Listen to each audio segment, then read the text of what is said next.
Today I'm going to show you guys how to make your neck crack the safest way possible. So listen up.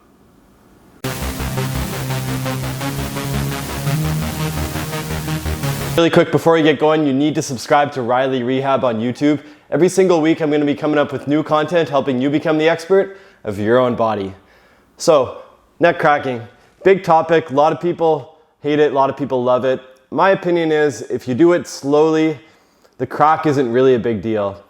Not to say that you can't have a crack where you break your bone and it's bad, but the majority of cracks, if you're moving your neck slowly, just like if you turn when you get out of bed, you might feel something pop. And what I would say in 99.99% of cases, it's just a little air bubble that's trapped in your neck that basically moves when you turn your neck and kind of gets out of a certain space in the joint.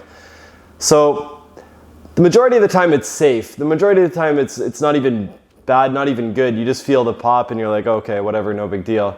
But sometimes it can kind of be inside the joint there, that air bubble, and just be causing a little bit of irritation. It's obviously not going to be a cause of any severe neck pain, but if you're feeling a little stiff and kind of locked up in the morning, then that can be the reason. One thing I'll mention too is don't try this if you have any big neck injuries or anything like this. Obviously, like all my advice, consult your physician or your primary healthcare provider first. But let's get into it. So with cracking the neck, you can do it the really fast way that chiropractors do, but that's the way I don't recommend right now, because that's where the risk comes in, is when you start adding speed to it, when you start going quickly.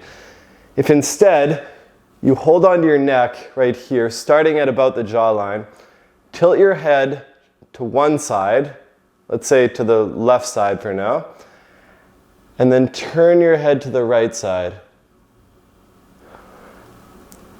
You're going to try to repeat this motion multiple times. You're going to start slowly when you do this. So you turn this way, tilt the other way, tilt left, turn right. And then you can go the other way, tilt right, turn left.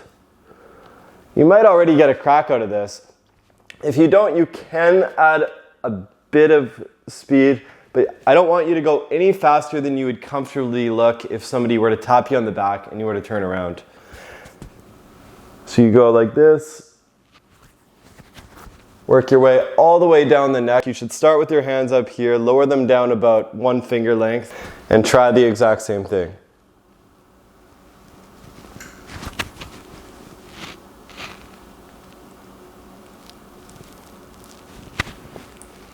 Once you go all the way down, you should eventually feel some kind of a crack or some kind of a release.